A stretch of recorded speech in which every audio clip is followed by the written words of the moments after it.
flex them. So this is a slightly stronger class. This is called 5 Buddhas. And I start by standing. You're supposed to start by sitting. But if your muscles are bunched up, it's sometimes quite hard to come to sitting and then instantly launch into a yogic thought process of nothing. So sometimes it's quite nice to literally lift and stretch, roll the shoulders back, lift the toes. And actually, shall I just move my... No, I tell you what, I'm just moving out of the camera so they don't have to, they can watch you and not me. Really doesn't matter. So we're going to, just on the warm-up, this is a Tibetan triangle. So breathing in, raise your arm up. I didn't specify, but it doesn't matter. One of the tricks here is to feel that you're between 2 panes of glass. So as you use your other hand against your thigh, just tip over. You won't tip over very much, but you'll feel the opening, the lateral opening, chin to chest. You can look forward or up. You're not going to go very far, but almost turn your chest upwards slightly. And then breathing in, come to the centre, stretch up, and breathing out lower. So that is very modified. The point of Trikonasana ticks many boxes, but one of them is to open up, not to collapse forward. Coming over, chin to chest, really use your hand. And breathing in, come to the centre, and lower your hand. Lift and roll the shoulders. And then hands on the waist, breathing in. Breathing out, turn to one side. Stay here for an in and out breath. Breathing in, come to the centre. And breathing out, turn to the other side. And then come to the centre. Lift and roll the shoulders. And then half salute to the sun, hands together at the heart centre. Soften the knees, stretch up. Either look forward or look up, but then look forwards. Bring your hands down through the centre of the body, hands onto the shins, half lift. Breathing out, bend in. Breathing in, half lift. And stay here as you breathe out. And then breathing in, press the feet down, roll up vertebra by vertebra to standing. Hands up, stretch up with your fingers, and then lower the arms. I'm going to do that again. Half salute to the sun, soften the knees, circle the arms up. Come through the centre, bend the knees. Hands onto the shins, half lift. Just curl in, half lift, and stay here as you breathe out. And then breathing in, roll up vertebra by vertebra to stand. Lift and roll the shoulders. Breathing in, turn the head to the left. Breathing out, turn the head to the right. Into the left. And out to the right. Come to the centre. Tadasana, mountain pose. Press the feet into the floor away from you, almost pushing the earth away from you with your feet. This will lift you up in the body. And then just hands onto the abdomen, elbows out, just feel that you're lengthening the body. Hands onto the outer hips. And then just release the hands, just roll the shoulders back. Turn the head from side to side. And back to the centre. And feel that there's a thread running through the entire body, lifting the body up.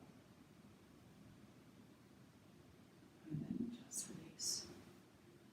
And then we're going to come to sitting, easy pose, but would you like a block or a bolster for any kind of support at any point? I'll get one and I'll just see if that's all right. Okay. And how it goes.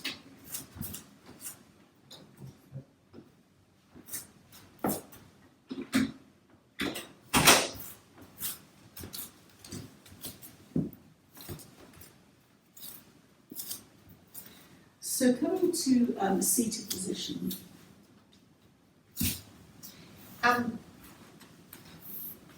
you can either sit cross-legged or you can have the bolster for support between your legs. So it comes down to your preference on how you like to sit. Either, as I said, it will depend on how your, gosh, that's impressive.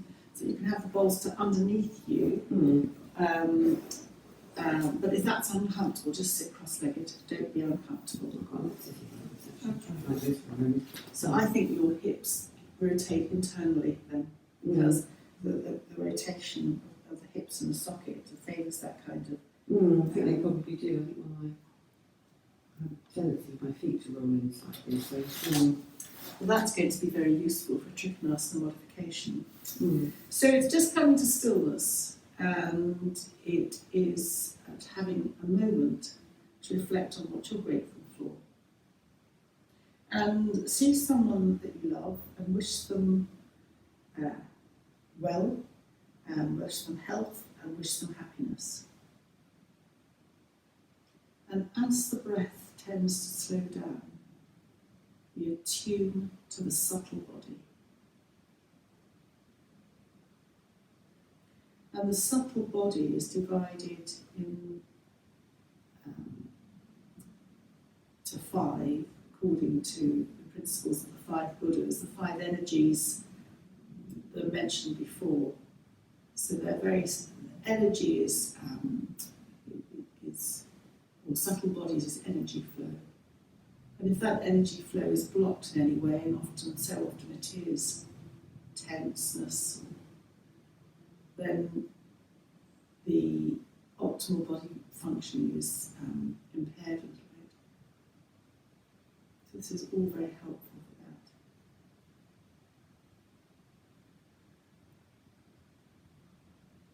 And then just come to place the hands on the thighs, or if you're sitting in cross-legged, on the knees. Breathing in, lengthening, sit up, and breathing out, rounding chin to chest. Breathing in, sitting up, and breathing out, rounding chin to chest.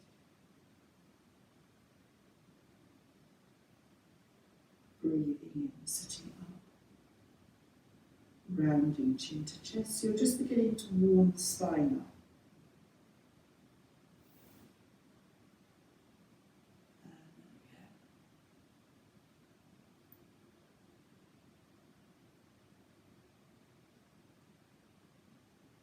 Come back to neutral. And we're going to think about removing the bolster or the support and coming onto hands and knees in cat-cow, which mimics that back movement. So hands are shoulder width apart, knees are hip width apart. And just classically move into dipping the back, looking up. That's if your neck is able to do that, if not, look on the floor. And rounding chin to chest.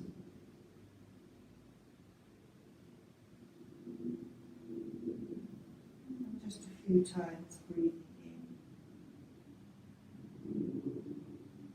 Rounding chin to chest.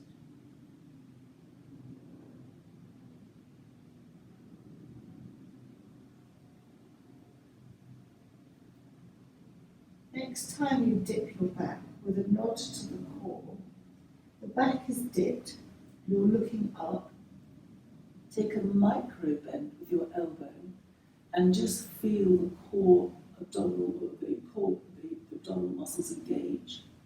And you can do that again, a micro bend with the elbows and press back to normal, and then round back chin to chest.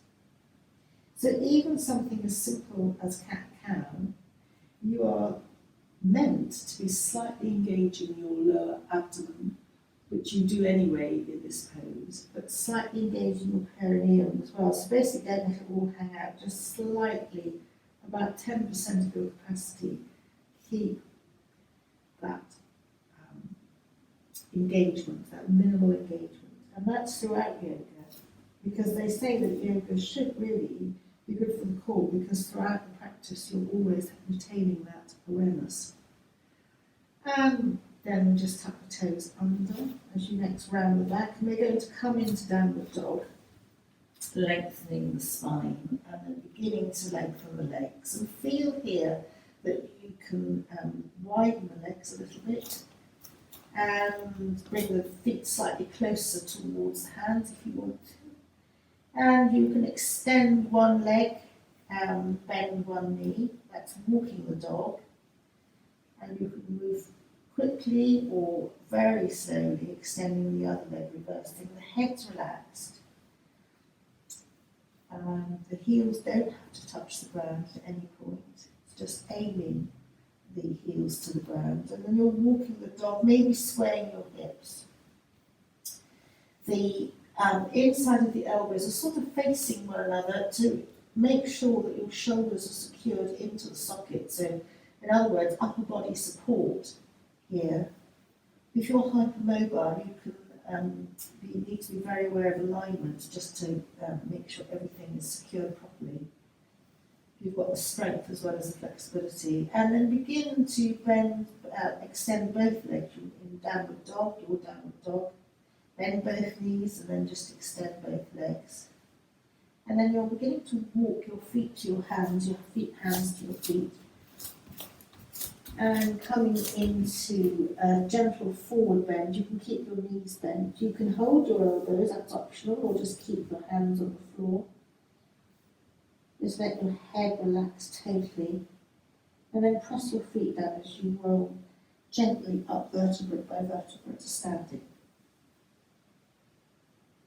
Come to stretch the arms up. You can look forward or up, that depends on your leg. And then just come down again, bending your knees. And we're going to do this a couple of times.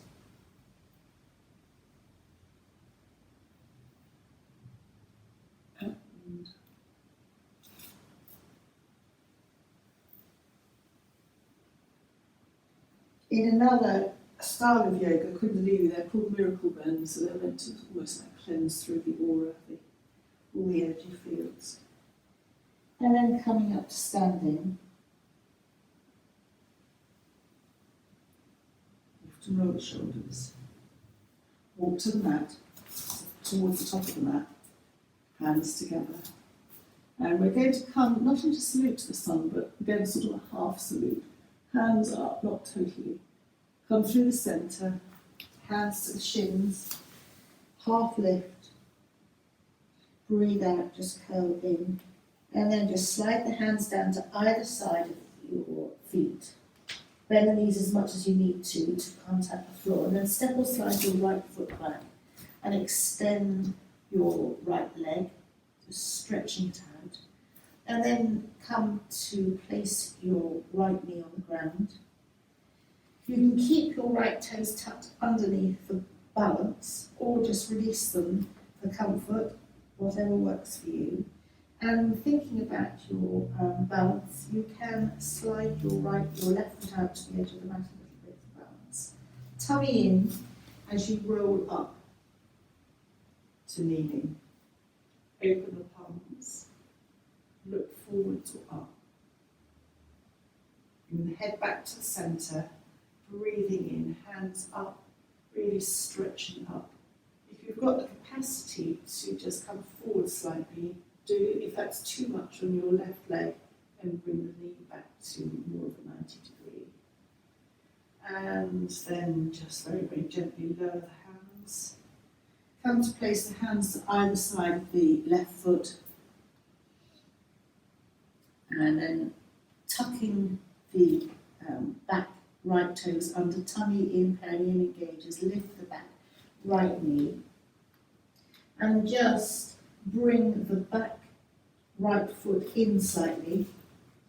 is that if you drew an imaginary line from the front heel to the midway of the back arch, there would be a straight line. If you're internally rotating in your hips, which I think we are, just you can, it's sometimes helpful to subtly bring your front big foot, your big toe subtly in. That's just if that works for you. And then really bringing the weight onto the back heel to come up. Right hand on the waist, left hand in front. You're in half warrior two. Soften the front knee. Feel you can adjust your front foot out if you're tall. And that your front knee is tracking over the big toe or second toe. It's not tracking inwards. And then if you feel balanced here, you can come into warrior two, looking beyond the third finger of the front hand. Feel that someone's holding your back hand and just pulling you back slightly to put the weight onto your back foot, taking it off the front. And then just lower the arms, lift the front arm, look up at the thumb, left thumb, and then just cartwheel the hands to the front foot, turn the back right foot, toe swing forward, right heel up, and then step the right foot to the left foot. Hands onto the shins, half lift. Breathing out, just coming in. Half lift again. And stay here as you breathe out. And then press your feet into the ground as you roll up vertebra by vertebra to standing. Hands up, and then maybe just circle hands down. And then hands together at the heart centre. We come to the left side. Remember it correctly if I get it wrong. Circle the hands up, stretch up, palms together. Come through the heart centre, sliding hands, then half lift. And then breathing out, hands to either side of your feet. Step back with your left foot. Keep the leg stretched, left leg stretched and high, tummy in, perineum engages. And then lower the left knee to the ground. Option to keep the toes tucked under, but probably more normally just flat. Right foot goes out if you need to. Tummy in as you kneel up. Open the palms, so you're opening the shoulders. You press the front foot down, big toe mound, to try and steady the balance. And then looking ahead for balance, raise the arms up, straight up. You can almost go back and look up if that's not going to wobble you, but that might, almost like a crescent moon. And then breathing out. Lower the hands, tummy in, lengthen the back, and then just hands to either side of the right foot. And then tucking the back left toes underneath, tummy in again, just a mindfulness to the core, lift the back left knee. And just step the left foot slightly in. And again, you've got that alignment. You can turn the left foot out slightly, but your front foot, right foot line, should be a line, straight line between the back of the heel and the middle of the back left arch. So you can turn the left foot out slightly. And then just pressing down your feet to roll up. And turn the front toe in slightly. Toes in, if that you're internally rotated. Left hand on the waist. And right hand out, soften the knee. Half warrior two. You can stay here because this opens the shoulders. We're talking about opening the shoulders. This opens the shoulders. But if you then feel that you can go full one to warrior two, then look beyond the fingers of the front hand. Your warrior two. Strengthening, grounding. Drop the back hand. You can straighten the front leg a little bit as you look up to your front thumb, and just cartwheel the hands to either side of the front right foot, and then just turn the back left foot, lift the back heel, and then step the left foot to the right foot. Hands onto the shins, half lift, breathing out, curl in. Breathing in, half lift. Stay here as you breathe out. And then bending the knees, roll up vertebra by vertebra to standing. Breathing in, hands up, and breathing out, lower the hands. Lift and roll the shoulders. So we're working towards triangle, but before we do that, step out to the long side of the mat. Come to pulling the bow, so turn the left foot in a little bit, right foot out. And then just raise the hands up in a warrior two. You can soften the front knee if you want to, but you don't have to. And then left palm to right palm. Draw your bow, left elbow high. Raise your right arm, look up. Open the arms. Once more, left palm to right. Draw your bow. Look up. Open the arms. And lower the hands. So triangle. There are lots of teaching points. So the first thing is the warrior two position of front heel in front and intersecting the back of the mid arch. Still holds good, but in triangle you can slightly alter that to almost have not back heel to back heel, but almost. So that's down to your comfort. And that imaginary line that you've drawn between the 2 points is, imagine a boat and imagine a sail, and you've got the bottom of the sail kind of parallel to the decking, the deck. So your back, when that imaginary line follows that imaginary line, so you think of yourself as a sail over that imaginary line, because people don't know how to orientate themselves, they go left or right. So if you imagine your body and your back is lining up with that imaginary line, that's quite helpful. So then the head, because I'll talk to you while we're up, otherwise it almost becomes impossible, but your head in classic Trikonasana should tuck in and turn up and eyes look up to the upward arm. But that can put strain on the neck. So you can either, when you're forward, look forward, which is less hard on your neck, or you can look down. That's another point.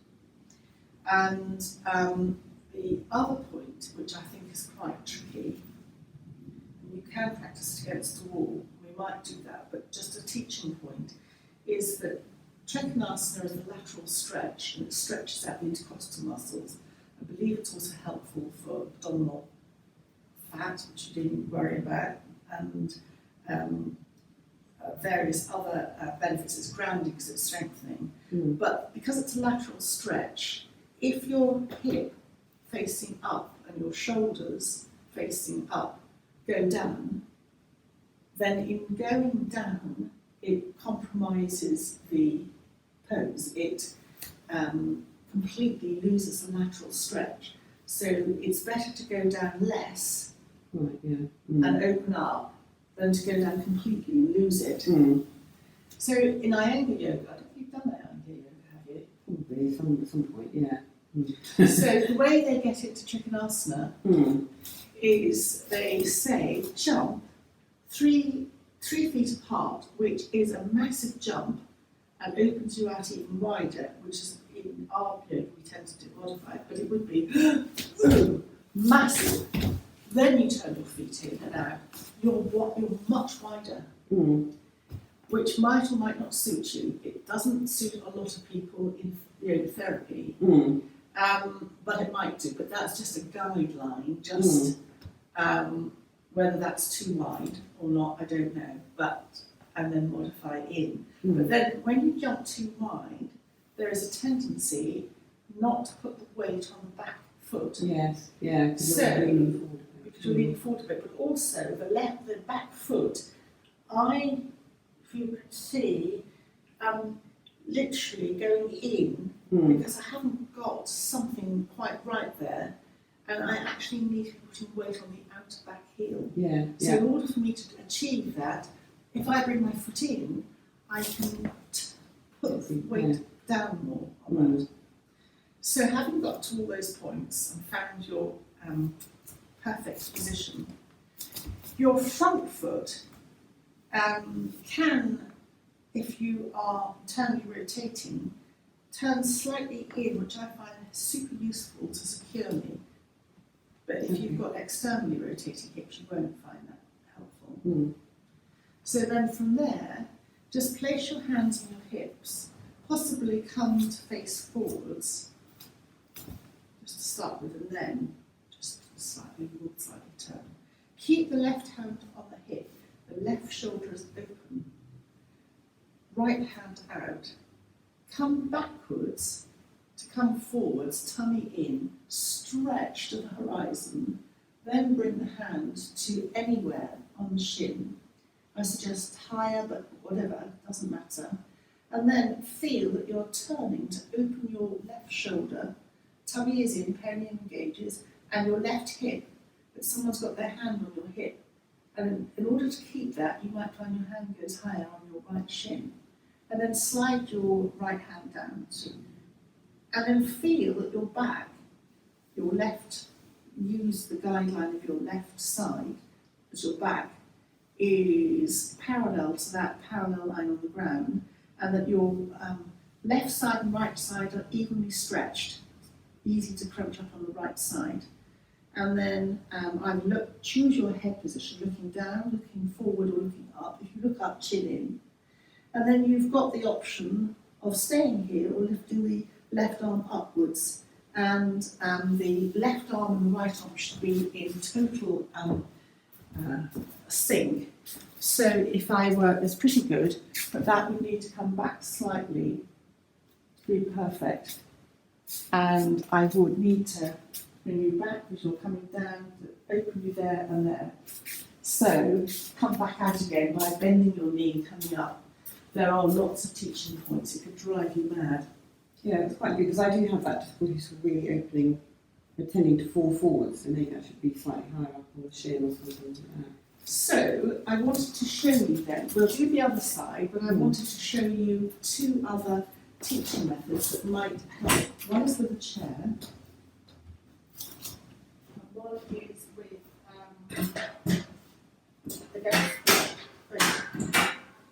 chair.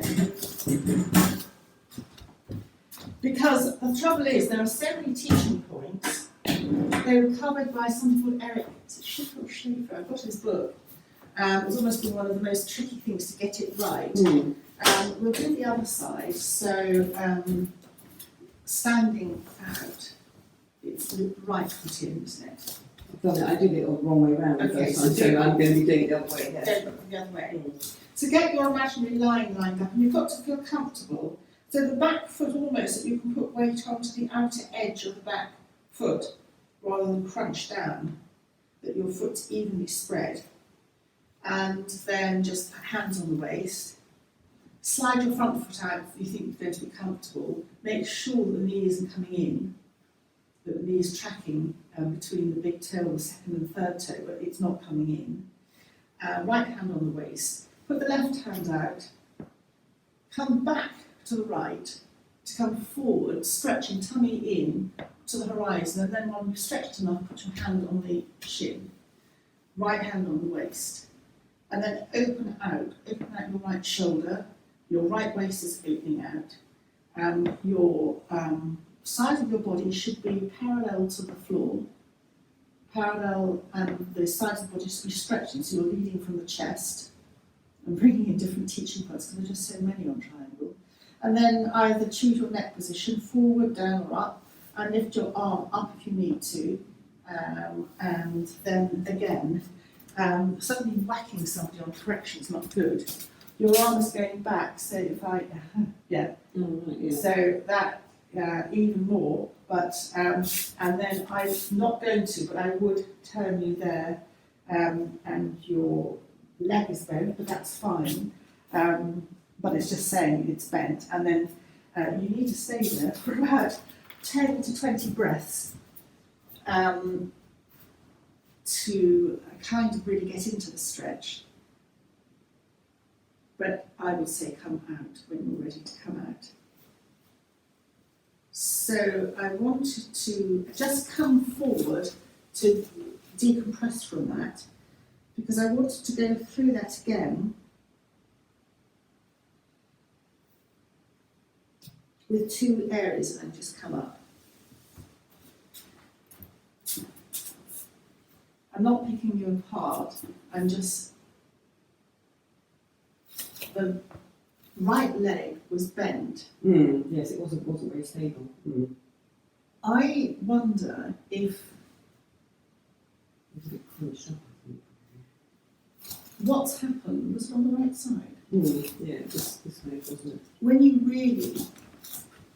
really push you to your limits, I wonder, because everything is linked, whether what's happened is that you recovered remarkably well, but inevitably there's been scar tissue which has compromised the right side. So when I really push you to stretch, Yeah, definitely. there's a slight sort of thing there, which rather than pushing through it, you're better off opening out. But then this, you might find it interesting. I just wanted to demonstrate what to think about it before I do it. There are two ways of doing it.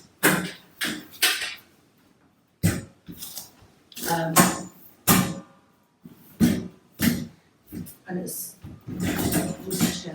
so one is again just totally simple, not using the support at all. I just wanted to demonstrate it. So you kind of stretch out. You can have your mat there, and have that feeling that your hip is being held. So you're going forward, back, going down. I'm hardly, for me to keep that there, I'm hardly going down at all, because I'm opening out to the back of the wall. So for me to do my triangle, you'll see how limited I am, because I can go up like that, and my hand might not be straight. But in order for me to go down, you'll see that I'm turning slightly forward, although I then open out. And then you lead with the chest to stop you crunching up, chin in. That's very hard. So the 2 lines should be the same, but they're not on me. But what you can do is use that as a support. And that is incredibly helpful, because it really opens you up to press down with your fingers and to open up. And then the other thing that you can do is, that is fantastic, it's like half crescent moon. So instead of going right down to there, well, you can go either, but you can open up like that. So I don't know if you want to try that, just to have that sense of which side you want to. Let's try this side to start with.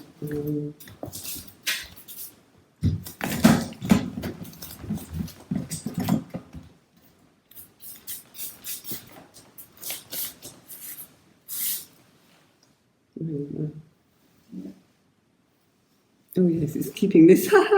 Keeping that there. Oh golly, yeah, thanks. So should I bring the chair? It will make a mark, it doesn't matter, it comes out again. So I have my heels against the wall. You can do if you want to.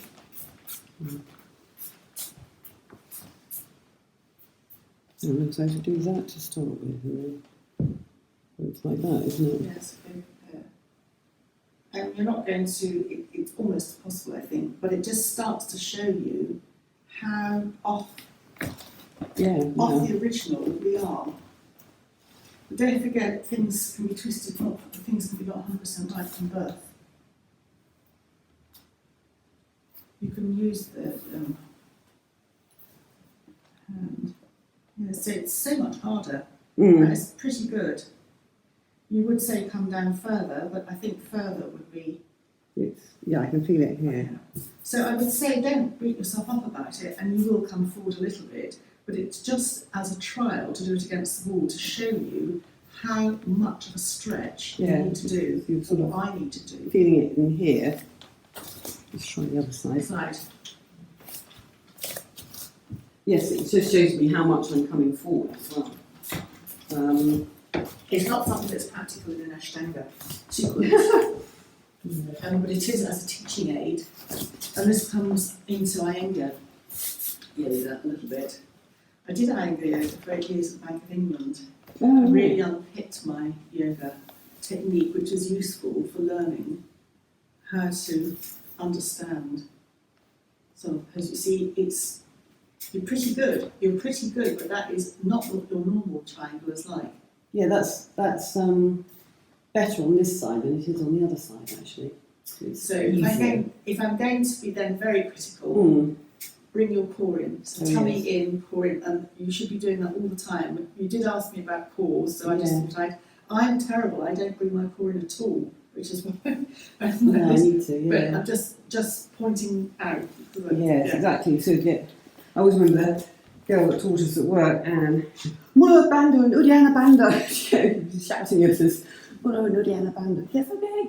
Yeah. So it's what I say. When you're focusing, it's very easy. Let it go. Yes. But in yoga, they say you don't need to do core work specifically. Yeah, because you're always, but in fact, you're not always. And then the other thing that I wanted to do, which I think you might find very releasing, which I kind of half did, it's crescent moon and warrior two triangle type pose. Put your hand there. Come forward, hand on the heel, almost. I just need to move my legs out, slightly out. Hip, chin in, out or down. That's just so releasing. A leg up. Yes.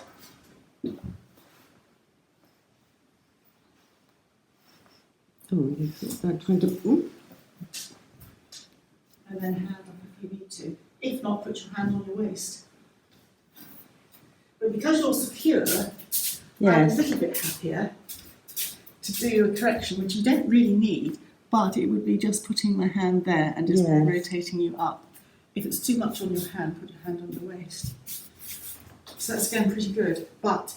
Yeah, it's just this little falling, it's this bit here, isn't it? Yeah.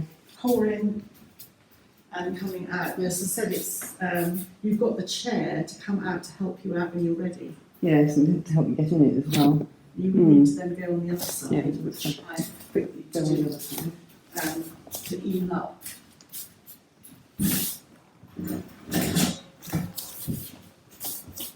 So again, that elbow on the waist is helpful just to open that shoulder, and then you'll know when you go.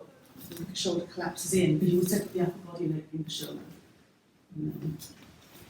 Feel with the hand on the chair that you're lengthening your sides evenly, opening out to the back. Arm up is easier here, looking down, forward or up. You can go all the way through. Of course, you can not use the support of the chair and come onto your leg, but it's harder. You crunch up on your waist more, I think. But it's just an interesting when you come out when you want to. Yeah, it's easier on definitely going to the left is easier than going to the right. Right. Yes, it's more sort of open. So just come out of that just by bending your legs, coming forward, maybe just slightly sway from side to side.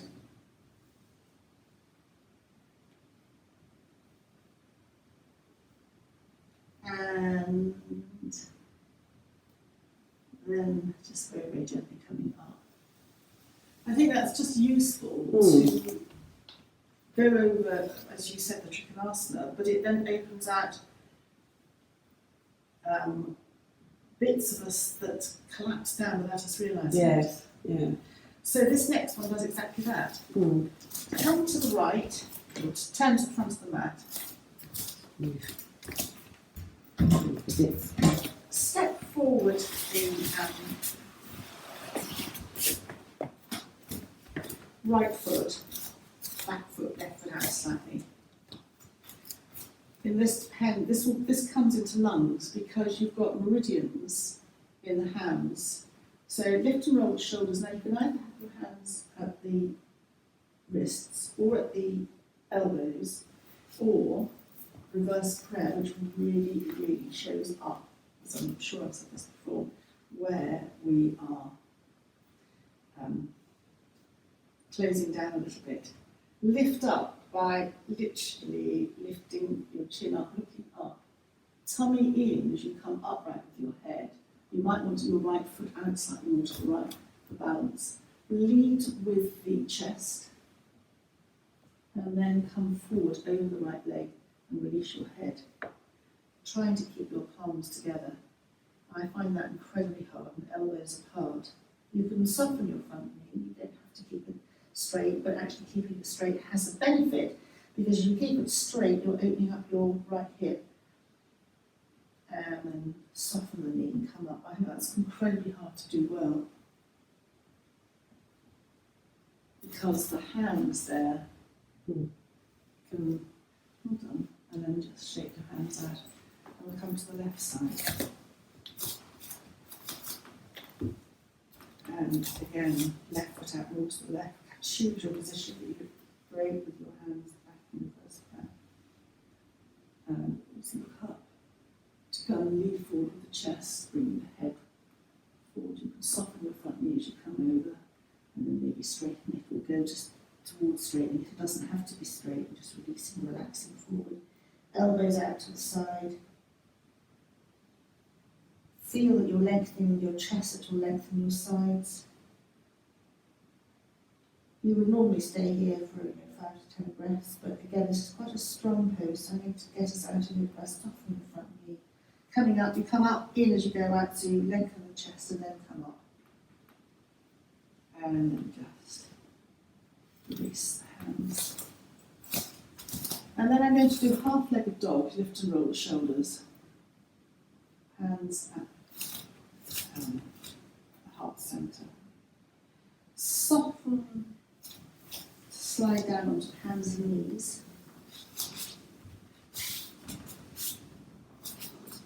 Just sway your knees from side to side. And then just come into your downward dog. Before you, I just wanted to show you, in the same way that Trikonasana, you've got your layout for jumping out. For downward dog, I just wanted to show you, I don't know if you've ever done this. Lie on the mat, have your hands at your chest centre, head down, then elbows in, tuck your feet, come up onto your knees, and then your downward dog, proper length, should be from there, which is much longer than you think it is. Oh, yeah. So that is how you're meant to measure your downward dog for your body length. Okay. However, having got you up, I suggest that you might like to move your feet slightly closer. But again, it's just like how we can go off centre. So it's just putting in a kind of traditional guideline. And then just bring your left foot slightly in, forwards and centre. Lift your right foot up behind you, and then bend your right knee and open your right knee upwards. Relax your head if you can, tummy in, perineum in, and try and not sway your whole body over to the left too much. So keeping your left leg straight. That's, again, if you do that properly, it's quite. I can't get my left leg straight. So then bend it. Right, so I can do it by moving the tips of my fingers. Yeah. And then just release. Just walk the dog or sway your bottom from side to side before you come to the other side. Again, it's just, we do downward dog so easily, and then this is just trying something else. Yeah. Just slightly bring your right foot forward and in. Lift your left leg, maybe doing the same on your left leg. Come to your fingertips if you need to, I've got long arms. And then just open your left leg. And in the left leg. Try not to go over onto the right too much. But again, it's just opening the hips. Certainly strengthening for the arms.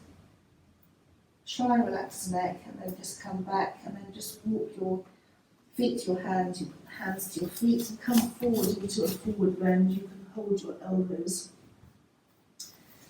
And then we're going to come down, but I'd say roll up to standing. So lift and roll the shoulders before coming down to seated with the legs out in front of you. So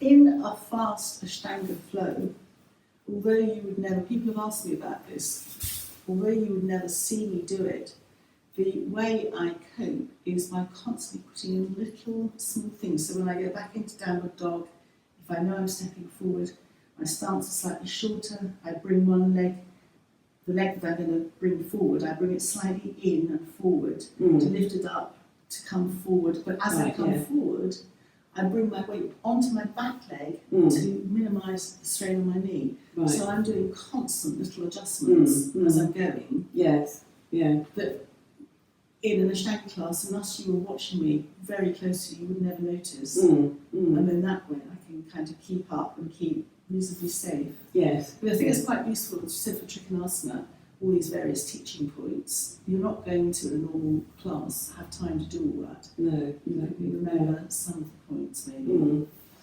Flesh out from the bottoms, just lengthen, hands to either side, just toes up and down, and circle.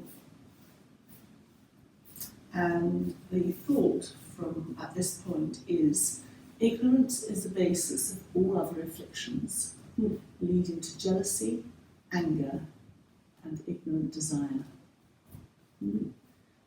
So then just hands up, tummy in, perineum engages, turn to the right. If you're being classic, you just come straight over. If you're being therapy orientation, you bend your elbows to slide your hands down. Just press your hands either onto your shins or to the either side of your leg and feel again your lengthening your sides. It should be easier having done Trikonasana evenly.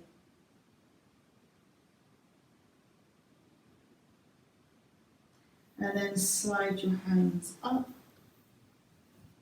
stretching up, tummy in, turn to the left, slide the hands down onto the shins. Lengthen the body, leading from the chest and then relax down. Heels are extended.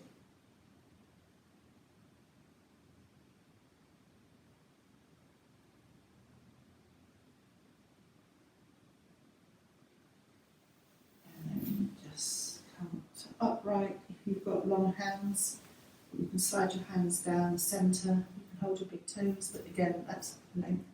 Lead with the chest and then just relax down. Forward fold.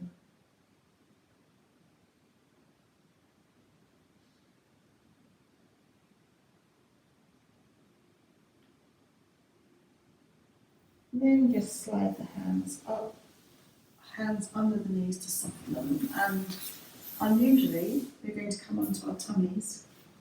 So, into Sphinx pose. Elbows down, elbows slightly into your body. Press your elbows down and just pull yourself along.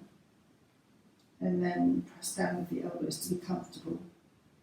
Head down. And just rock the body from side to side. And here you can tuck your toes. You can tuck your right toes underneath. Lengthen the right leg backwards. Extend the right heel. Drop the right leg. Gently wobble from side to side.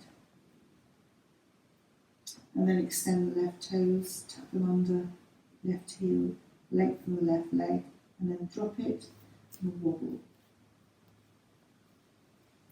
And then turn to look over the right shoulder.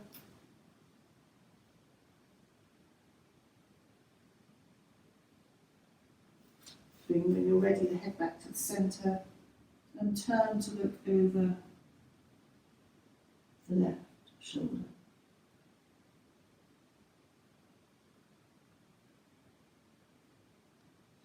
Come Come to the centre, open your elbows out, hands one on top of each other. Rest the forehead on the hands, but you can turn your head to the side if you prefer. Widen your knees, soles of the feet to the ceiling. And just roll your feet from side to side.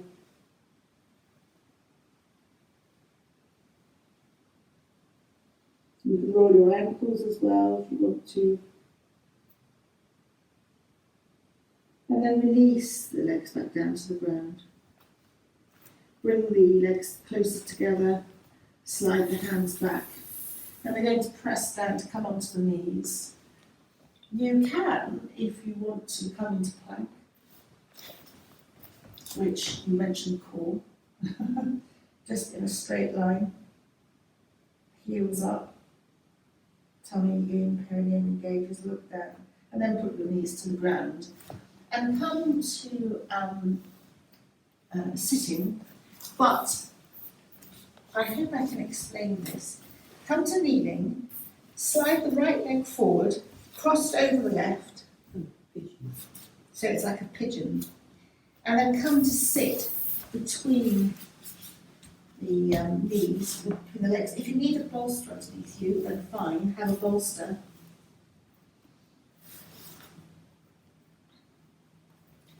And just hold your right knee. You'll feel this in the outer right hip. You can use your hands to just adjust your feet if you need to. Don't worry. Yes, that tactic under it should be this way. Seeing what your foot's doing here, it should be like that. It's harder. That's better. Yes. Harder. Yes. So just, yeah, it's confusing. Just, if you want to breathe in, lengthen the body, hold the right knee with the left hand, right hand behind, and just turn to look over the right shoulder.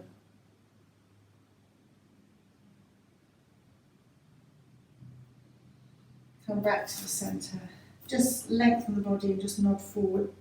You'll feel that. And then just hands to either side of you. So if your right leg's on top, you just straighten the legs out. And then the left leg is on top. But in order to just make sure you hold the left knee, lengthen the body.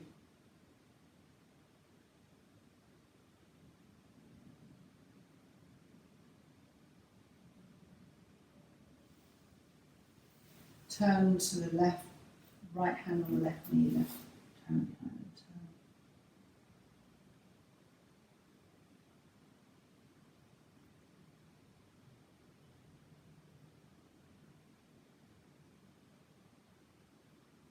And then come back to the centre. Tummy in still as you just lengthen the chest and then just nod forward.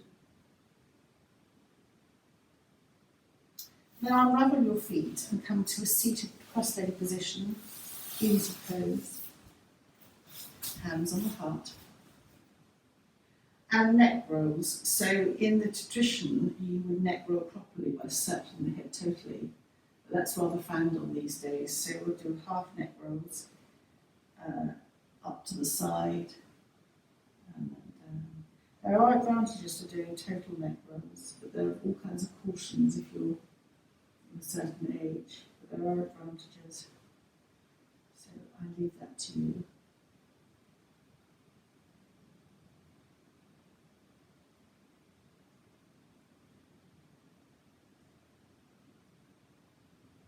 And then you can try head tilts. So chin to chest, tilt the head to the left, left ear to left shoulder. And you could use your left hand to hold the left side of the head, just to make that a stronger tilt. Use your left hand against the left side of the head to bring it upright. And then chin to chest. Head goes to the right. Right hand might go over, you don't have to go to the left side.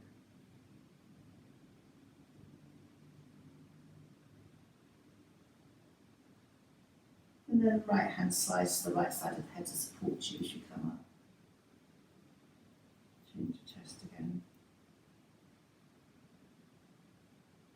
And then release that. And then we're going to come to knees, lying on the backs, knees hip width apart into half bridge. Have your bolster nearby you for me. Sorry, I should have said that. And then just knees hip width apart, feet on the ground, palms down. A couple of pelvic tilts. Flattening the back as if you're going to lift your bottom and then releasing. And then press your feet into the ground. Lift the bottom, chin to chest. Lift the elbows, bent, and extend the arms behind you. So you're up half bridge, chin to chest, pressing down with the feet. Feel that the knees, someone's holding your knees, and they're not splaying out. And then start to breathe out, and then start to lower the back. Your arms will naturally follow, and then you can hug your knees into the chest. You mentioned core, so then soles of the feet to the ceiling, legs in a V, palms together. If you're very strong, if you want support for your head and neck, drop one hand to hold your head and neck, to lift up your head and neck, to look to your left hand. Or if you're very strong and you want real core, palms of hands together to lift your head and neck, looking at the thumbs. Lower the head, bend the knees into the chest, and then place the feet back down onto the ground, palms down alongside you. Take an in and a out breath to recover. And then pressing the feet into the ground, you're lifting up the bottom, elbows up above, half bridge, stretching your arms out. When you're ready to breathe out, start breathing out, lowering the back down to the ground, lowering the arms, hugging the knees into the chest, soles of the feet to the ceiling in a V, palms together, lifting up, tummy in, perineum engages, and then just relaxing the head down, hugging the knees into the chest, and then just lowering them back down to the ground. Press the feet into the ground, get hold of your bolster, lift your bottom and slide your bolster under your bottom so that your backs of your hips rest comfortably, your sacrum rests comfortably on your bolster. And then this, once you've got that and you feel comfortable, palms are down alongside you. Bend one knee and then bend the other knee into the chest. And you might feel the middle of your back resting on the ground. And then raise one leg and then raise the other leg up to the ceiling. And here you can extend your heels, feel the stretch in the back of the legs. And then just release, relax. And then open the legs out to a V again, extend the heels. And feel the stretch along the inner thighs.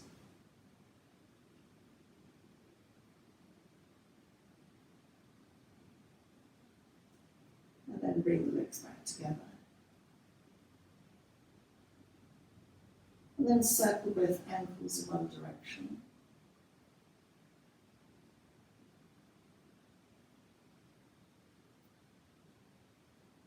And then circle the ankles in the opposite direction.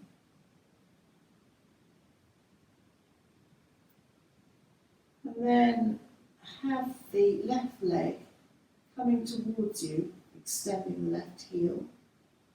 The right leg might go slightly away from you.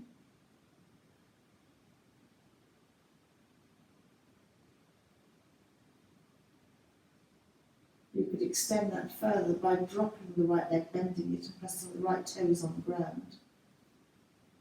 And the left leg up.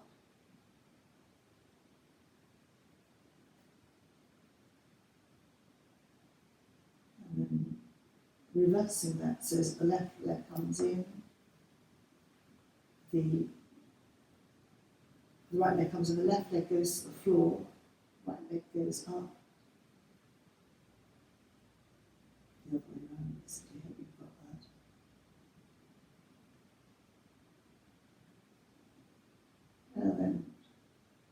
both legs back up again. And you can slightly bend your legs. If you want to, you can just almost half plough, just bring your legs as a token nod behind you. You can have your hands down or just press your hands on the shins. It's almost like a half shoulder stand, really. So just be comfortable. It's without the pressure on the neck, but you have got the acupressure points activated at the back of the head.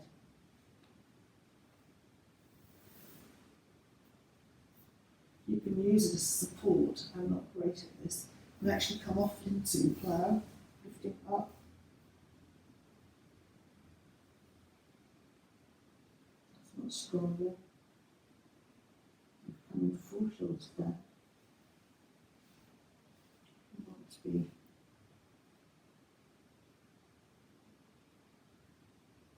pushed a little bit.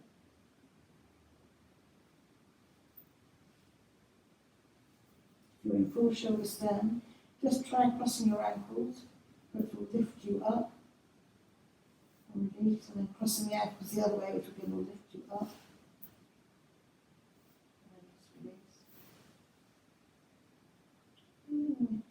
Either stay in shoulder stand, come for a token plough, or you, as and when you're ready, you can roll back onto the support of your bolster, which makes the descent less onerous. It's a softer descent. Legs are up still.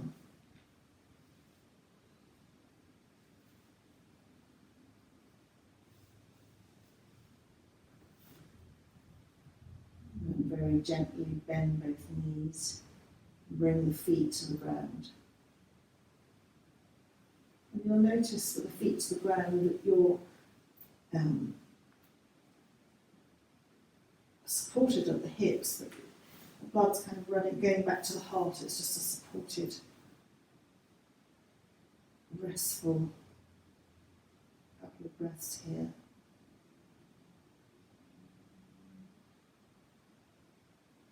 Your hands can be palms down or resting on the abdomen.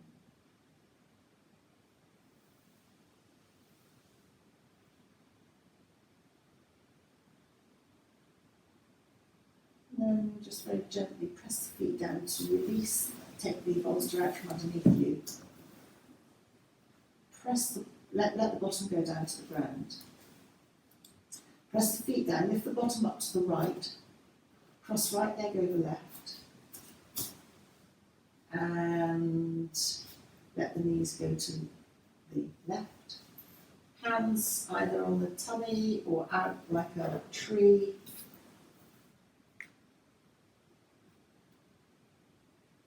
So final twist.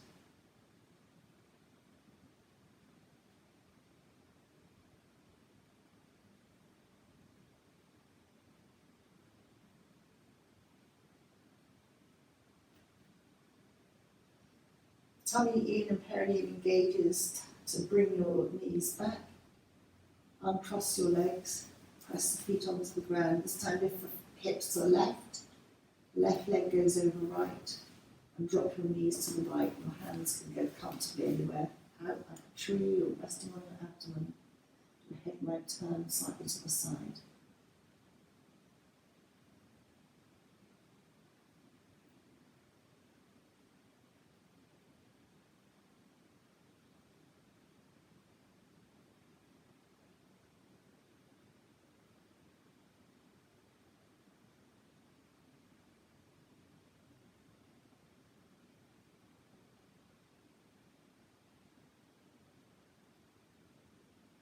And then just bring the knees back to the centre, unravel the legs, feet on the ground. And then just hug one knee and then the other leg, so that both knees are being hugged into the chest. And just rock gently from side to side.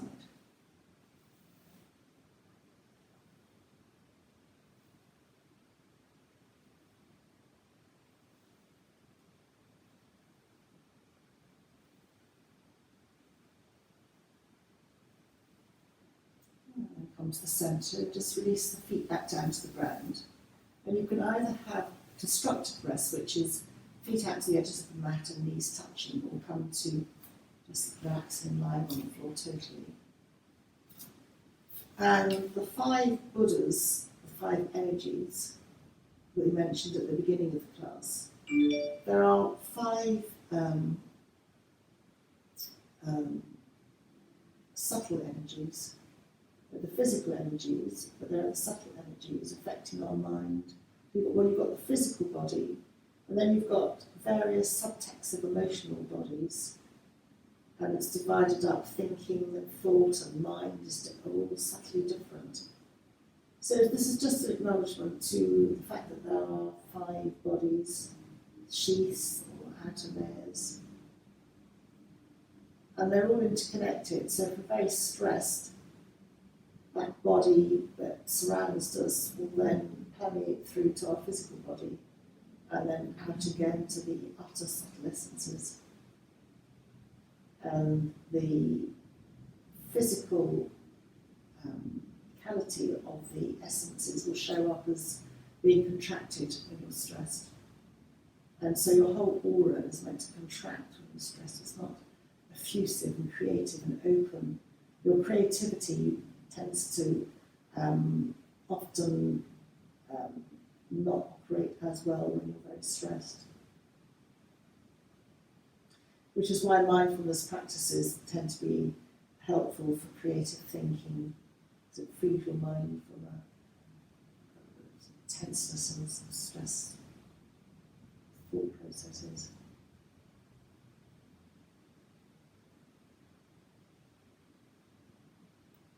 And then you've got things like touch and sight, hearing. They're physical, but they have an aspect of an inner essence too. Senses, taste,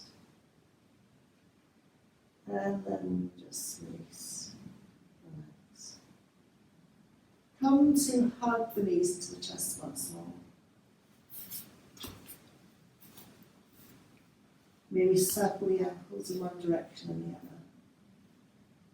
And then come to roll to the side, or come to a seated position in your own time and however that works for you.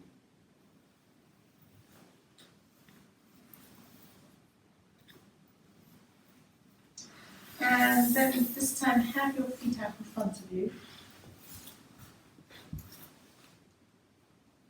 And this is a forward bend, and there's a note here that trims the waistline. So That'll be good. that would be good, won't it? So just come slightly forward. Again, a nod to calming for the nervous system. Lying in your tummy is supposed to trim it as well. Kind of.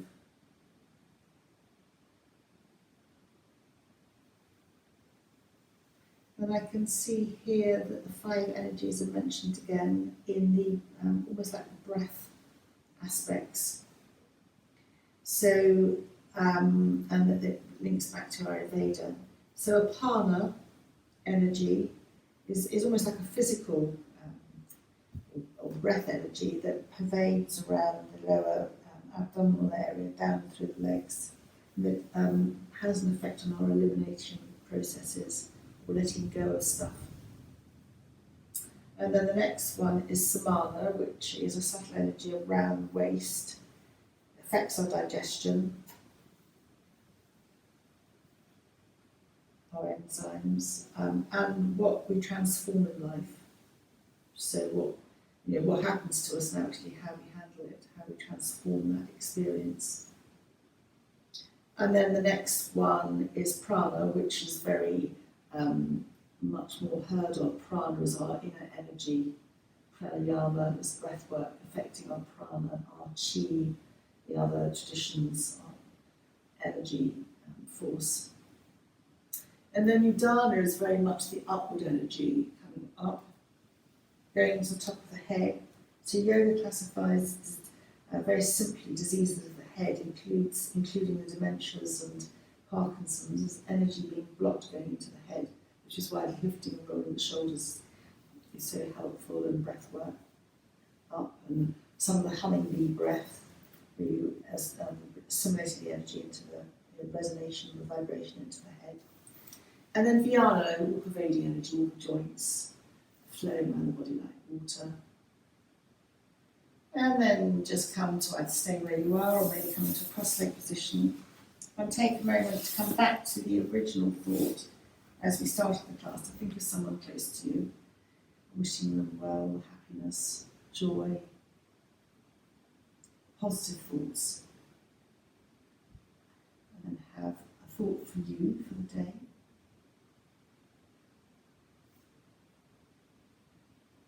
And bring the hands to the heart. A bow for yourself. And then just touching the fingers anyhow.